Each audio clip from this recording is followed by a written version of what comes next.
Eu convido os irmãos a ficarem de pé comigo, só mais um pouquinho. Nós iremos ler a palavra do Senhor. Convido a todos que abram suas Bíblias em Atos, capítulo 13. Atos dos Apóstolos, capítulo 13.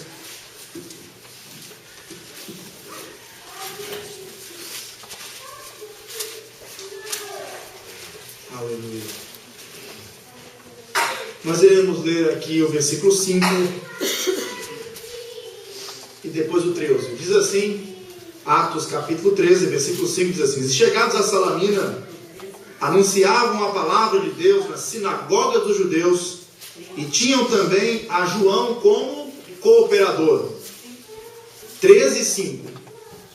Amém? Encontraram aí? Vou ler mais uma vez. E chegados a Salamina, anunciavam a palavra de Deus na sinagoga dos judeus e tinham também a João como cooperador.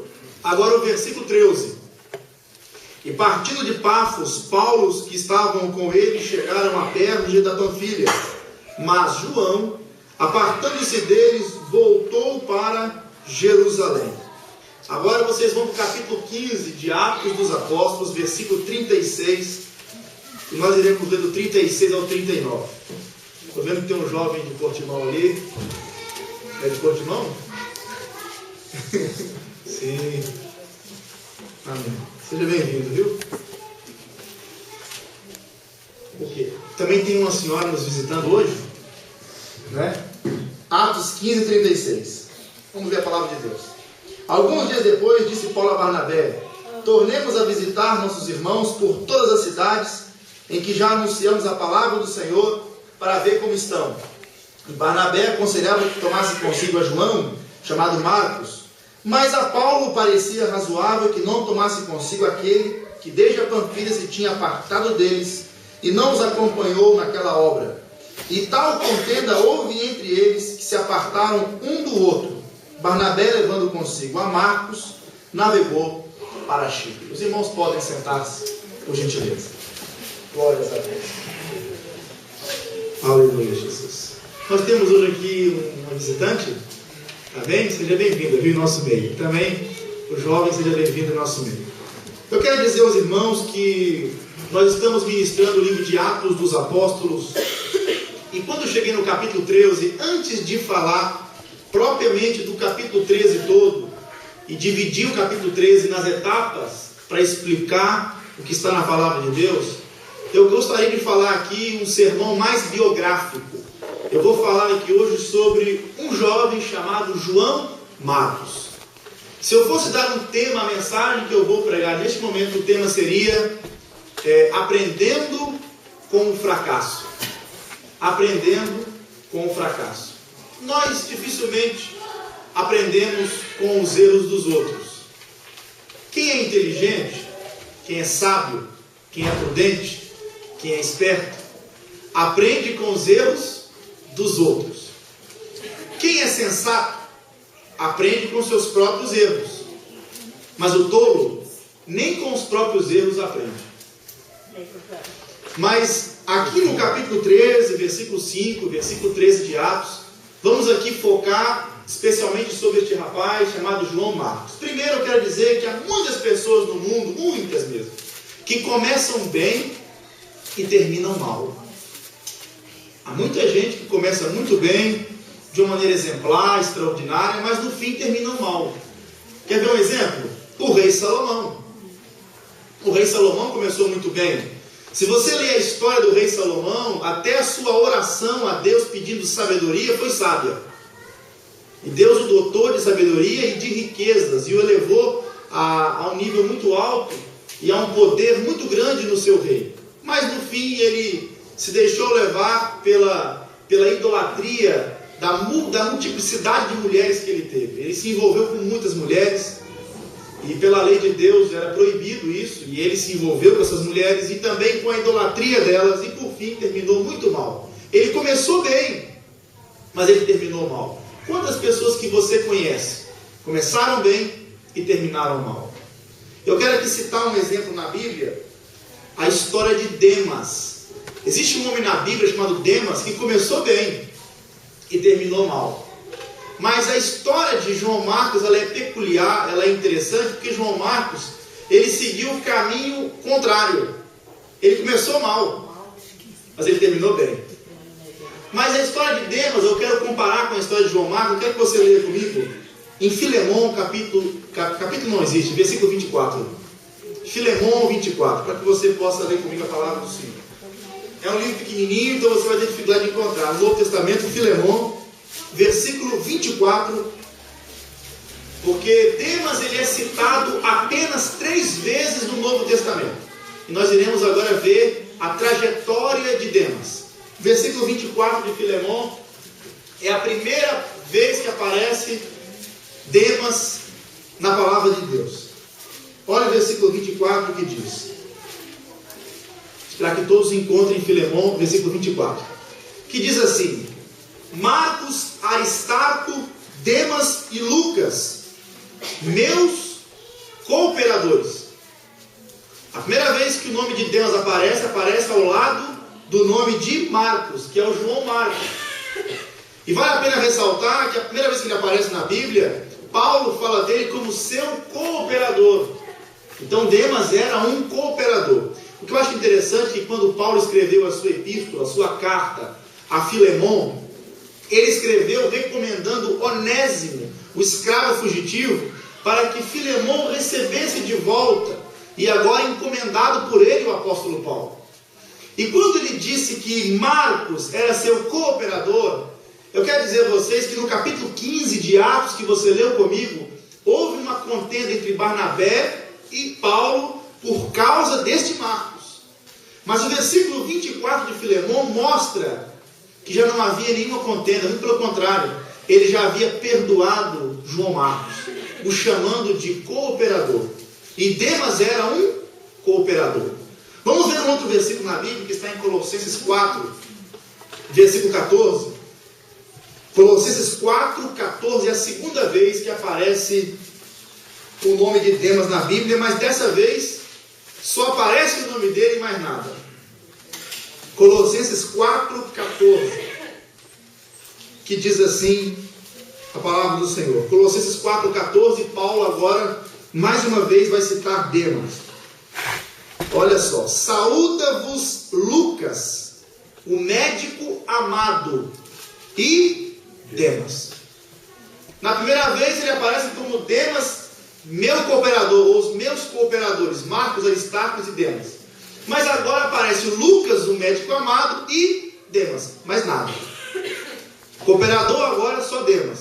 E por fim, 2 Timóteo 4, capítulo 4, versículo 10, é a última vez que aparece na Bíblia o nome Demas. E aqui nós temos a trajetória de Demas. 2 Timóteo, capítulo 4, versículo 10. Quando Paulo escreveu a sua carta ao pastor Timóteo, que estava em Éfeso, essa foi a última vez que Paulo escreve uma carta. Porque depois dessa carta, ele foi martirizado. Estava preso no calabouço em Roma quando escreveu essa carta. Então vamos ler aqui 2 Timóteo, capítulo 4, versículo 10. Porque Demas, olha só o que diz Paulo: porque Demas me desamparou. Porque Demas me desamparou, amando o presente século, e foi para Tessalônica, Crescente para a Galácia, Tito para a Dalmácia. Porque Demas me desamparou, disse Paulo, amando o presente século, indo, ou seja, ele foi para Tessalônica. Então ele começou como cooperador, depois simplesmente como Demas, e agora naufragou na fé, amando o presente século. Ele abandonou agora a companhia de Paulo, e ele desamparou o apóstolo Paulo. Muitas pessoas começam bem, muitas pessoas têm uma carreira extraordinária, brilhante, mas terminam mal, naufragando na fé, apostatando-se da fé e voltando à velha vida. Nós temos visto muita gente que começou bem, mas que terminou mal. Isso em todas as áreas. Muitas pessoas, às vezes, você observa que a vida dela é uma ladeira abaixo. É como se fosse uma descida ladeira abaixo. Ao invés de subir, ele desce. Você já viu isso já? Pessoas que ao invés de subirem, descem ainda mais. Pessoas que você, quando começa a observar a vida deles, você percebe que eles não andam para frente. Eles retrocedem ao invés de seguirem em frente. Ao invés de prosseguirem no conhecimento de Deus, da graça de Deus, se esvaziam cada vez mais e ficam ocos e retrocedem na fé. Muitas pessoas começam a caminhada cristã bem, mas depois de um tempo, ao invés de continuarem avançando e progredindo e crescendo, se desenvolvendo diante de Deus, retrocedem, andam para trás. Ou seja, acabam como Demas, naufragando na fé, amando o presente século e abandonando as coisas de Deus. Eu tenho visto muita gente nessa situação. Um outro ponto importante também, que vale a pena ressaltar, que apesar de Demas ter amado o presente século e decepcionando Paulo e também a igreja, eu quero dizer que outras pessoas não seguem o caminho de Demas, mas seguem o caminho contrário. Ao invés de descerem, sobem, se levantam, caminham para frente, aprendem com seus fracassos, aprendem com seus erros e continuam na caminhada e mudam ali aquela situação. Eu acho interessante, que vale a pena ressaltar, é que com o fracasso de Marcos, ele aprendeu com Deus, se levantou e aí tornou-se uma pessoa fundamental e importante na obra de Deus. Então aqui eu quero falar sobre o exemplo de um jovem Marcos. Mas antes de falar de Marcos, tem que dizer quem é que foi João Marcos. Se você não sabe quem foi João Marcos, é importante destacar aqui quem foi João Marcos. Você leu comigo hoje Atos, capítulo 13, versículo 5. Você descobre que João Marcos foi um cooperador. Aqui no versículo de número 5, do capítulo 13, você percebe que eles estavam em Salamina e eles anunciavam a palavra de Deus. Eram Paulo e Barnabé, estavam pregando. Era a primeira viagem missionária de Paulo. Mas ao lado de Paulo e Barnabé estava um jovem chamado João Marcos, que era o auxiliar, que era o cooperador de Paulo e Barnabé. Vamos voltar um pouquinho mais atrás. No capítulo 12 de Atos dos Apóstolos, versículo 12, você percebe que quando Pedro foi à casa de uma mulher chamada Maria, eu quero dizer a vocês que Pedro foi libertado da prisão milagrosamente por um anjo, e agora ele vai até a casa de Maria, chamada Maria, mãe de João Marcos. Então, mãe de João Marcos, o que significa isso? Maria, mãe de João Marcos. Significa que essa Maria, onde na casa dela tinha uma igreja, era a mãe deste rapaz chamado João Marcos. No final do capítulo 12, você percebe em Atos, no último versículo do capítulo 12, você percebe que Paulo e Barnabé estavam voltando de Jerusalém, porque eles tinham ido a Jerusalém para levar uma ajuda financeira para a igreja que estava passando fome.